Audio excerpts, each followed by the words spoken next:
India আসবো আর shopping করবো না এমনটা তো আসলে হতে পারে না। তো আজকে তোমাদের সাথে শেয়ার করব যে কেন আমি ইন্ডিয়া এসেছি আর থার্ড দিন আমরা কোথায় কোথায় গিয়েছি, কি কি শপিং করেছি। তো মেইনলি অনেকে আমাকে জিজ্ঞেস করেছো যে আপু এখন এই টাইমে তুমি কেন ইন্ডিয়া গিয়েছো। আসলে নেক্সট ইয়ারে আমার এখন যে রিসেন্ট পাসপোর্ট আছে সেটা মেয়াদটা চলে যাবে। তো এই 5 বছরে আসলে আমার কোনো দেশে ট্রাভেল করা হয়নি। তো দেখা যাবে যে পাসপোর্টটা একদম ওয়েস্ট হয়ে যাবে, এটাতে কোনো দেশেরই সিল থাকবে না।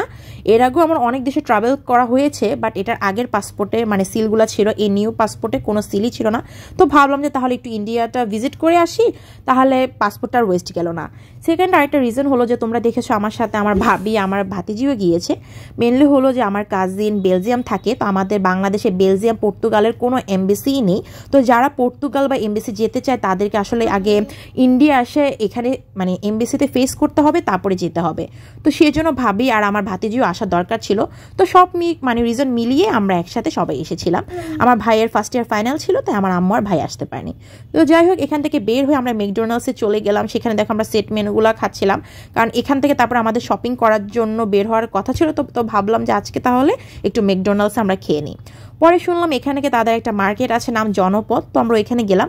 এটা হলো মেনলি একটা ওপেন বলতে পারো, ওপেন একটা মার্কেট, যে এখানে তোমরা চিপ প্রাইসে অনেক কিছু পাবে। বাট এখানে আমরা কোনো কিছু কেনাকাটা করি না, কারণ আমরা যা চাচ্ছিলাম তা আসলে এখানে পসিবল না কেনাটা। তো যাই হোক, তারপর আমরা চলে এসেছি দিল্লির সব থেকে ফেমাস চাঁদনি চক মার্কেটে। এটার কথা তো তোমরা অনেকেই শুনেছো। তোমাদেরকে কি বলবো, ড্রেসের কথা বাদ দিলাম, এখানে লেহেঙ্গা কালেকশনগুলো এত বেশি সুন্দর ছিল যে প্রতিটা লেহেঙ্গা আমার অনেক বেশি ভালো লাগছিল। মনে হচ্ছিল যে নিজের জন্য কয়েকটা লেহেঙ্গা নিয়ে যাই। বাট এখন তো আসলে লেহেঙ্গা সবসময় পরে আমাদের পসিবল না কোনো ফাংশন ছাড়া। আর ফাংশনে পরলেও পরে দেখা যায় লেহেঙ্গাটা পরেই থাকে। তো পরে এখান থেকে আমরা আমাদের সব রিলেটিভসদের জন্য নিজেদের জন্য জামা কাপড় কিনে নিচ্ছিলাম। প্রাইজের কথা যদি বলি, এখানে একদম কম প্রাইসও না। আমি বলবো যে কলকাতা থেকে শপিং করলে অনেক বেস্ট হয়। কলকাতাতে তোমরা রিজনেবলে পেয়ে যাবা, এখানে কিন্তু আসলে প্রাইসগুলো একটু হেভিই থাকে।